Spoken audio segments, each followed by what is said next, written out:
Welcome back to the Cowboys Report today.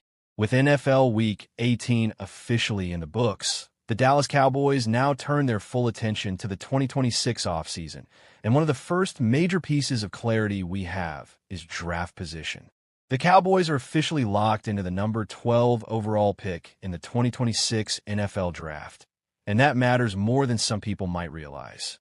This wasn't just a random outcome. The Cowboys' loss to the Giants combined with the Falcons' win directly impacted the draft order, allowing Dallas to move up and secure a better position. In a draft that is shaping up to be deep at multiple positions of need, picking at number 12 puts the Cowboys right in the middle of the action. At number 12, the Cowboys are in a sweet spot. They're high enough to land a premium talent, but not so high that they're locked into one position or one type of player. This is the range where teams can react to how the board falls. If quarterbacks push elite defenders down, Dallas benefits. If offensive tackles rise early, defensive playmakers may be sitting right there. Flexibility is power on draft night, and the Cowboys will have it. As we look ahead to potential draft targets, one thing becomes clear very quickly. Defense is going to be a major theme. Linebacker, edge rusher, corner, and safety all show up when you start mapping out realistic options at number 12. That tells you a lot about how the Cowboys see their roster. This isn't about tearing things down. It's about upgrading speed, physicality, and long-term stability. One name that immediately jumps off the board is Arvell Reese, linebacker from Ohio State. Reese brings size, speed, and instincts, and he fits exactly what modern NFL defenses want at linebacker. He can move sideline to sideline, handle coverage responsibilities, and still come downhill with authority. Drafting a linebacker at 12 might not feel flashy to some fans, but it's the kind of move that stabilizes a defense for years. Reese isn't just a tackler, he's a tone setter. Staying with Ohio State, Sonny Styles is another name to watch closely. Styles is versatile, physical, and comfortable playing in space. He gives you flexibility in how you deploy your defense, whether that's as a hybrid linebacker, safety, or matchup piece against modern offenses. The Cowboys have struggled at times with versatility on defense, and Styles would directly address that issue. This is the kind of pick that defensive coordinators love, even if casual fans have to warm up to it. Then there's Caleb Downs, one of the most exciting defensive backs in the entire draft class. If Downs is available at 12, the Cowboys will have a serious decision to make. He brings instincts, range, and playmaking ability on the back end, something Dallas has been searching for consistently. A safety like Downs can erase mistakes, disguise coverages, and change the way offenses game plan. Drafting him would be a statement that the Cowboys want to control games defensively from the secondary out. Edge rusher is another position that cannot be ignored, and there are several names that make sense in this range. Reuben Bain Jr. out of Miami is a powerful, explosive edge defender who can win with strength and quickness. He brings energy, physicality, and upside. David Bailey from Texas Tech offers a different profile, with speed and bend that translate well to the NFL pass rush game.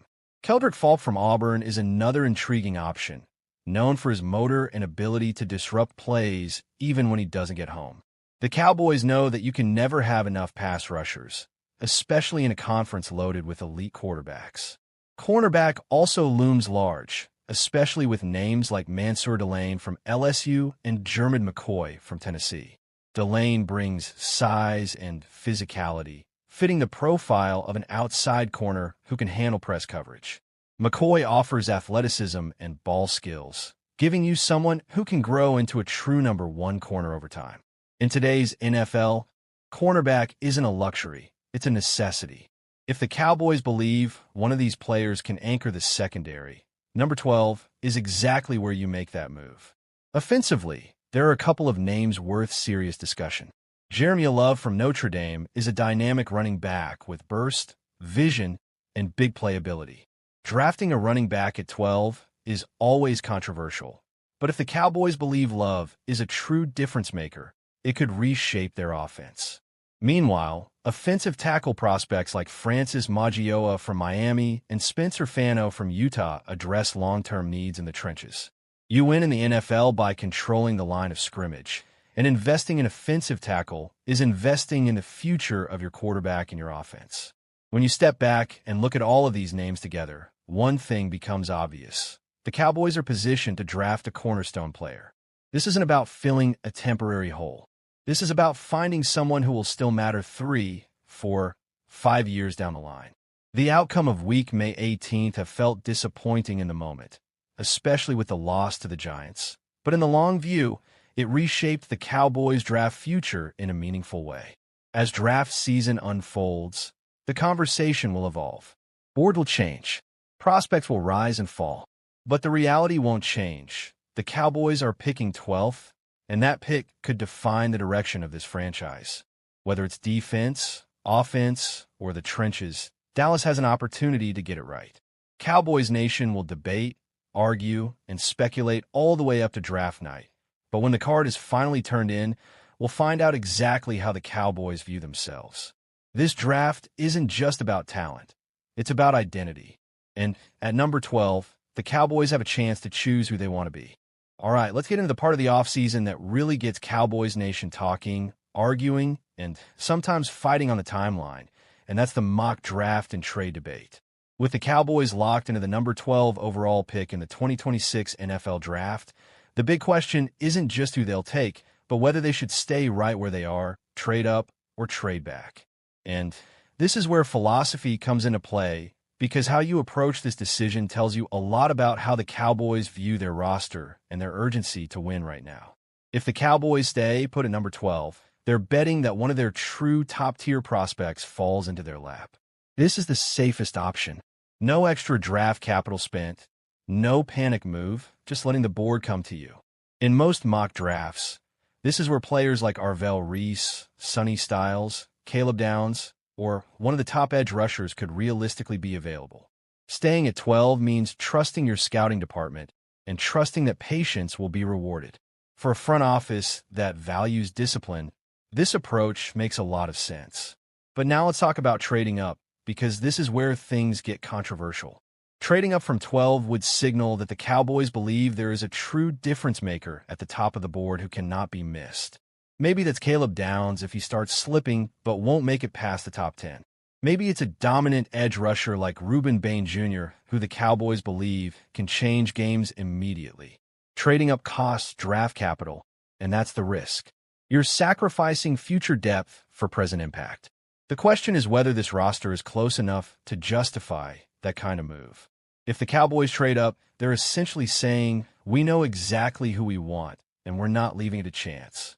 That can be powerful, but it can also be dangerous. Miss on that pick, and you've set yourself back not just for one season, but for multiple years. Cowboys fans have seen both sides of this before. Aggressive moves can redefine a team, but they can also haunt you.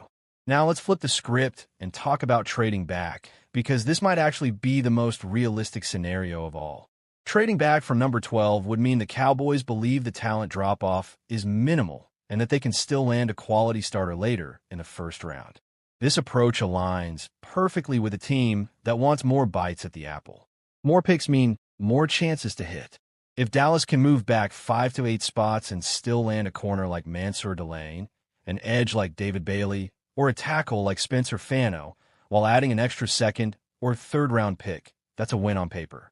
The risk with trading back is obvious. You might miss out on your guy.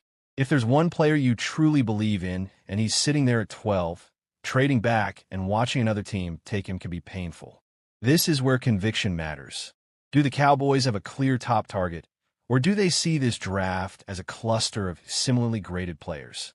That internal board will decide everything. Now, let's put this into a mock draft context.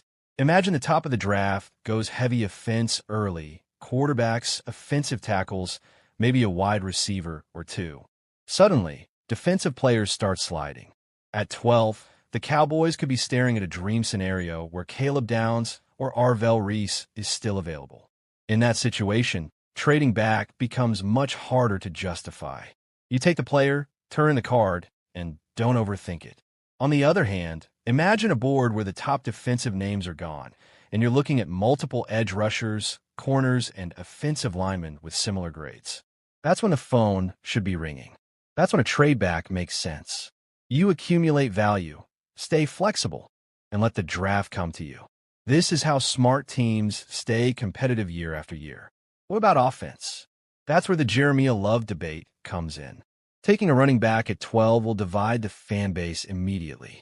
Some will argue he's a game changer who elevates the entire offense. Others will say the value simply isn't there. In a trade-back scenario, drafting Love later in the first round suddenly feels more reasonable. Context matters, and draft position changes perception. When you zoom out, the mock draft and trade debate isn't really about one pick. It's about identity. Are the Cowboys a team that plays it safe and trusts development? Are they a team willing to take a big swing for immediate impact? Or are they a team that prioritizes volume and flexibility? Each option tells a different story about how the Cowboys see their window. At number 12, the Cowboys control their destiny more than people realize. They don't have to force anything. They don't have to panic. But they also can't afford to be passive. The best drafts are proactive without being reckless. As draft night approaches, the Cowboys front office will be judged not just on the player they select, but on the path they chose to get there.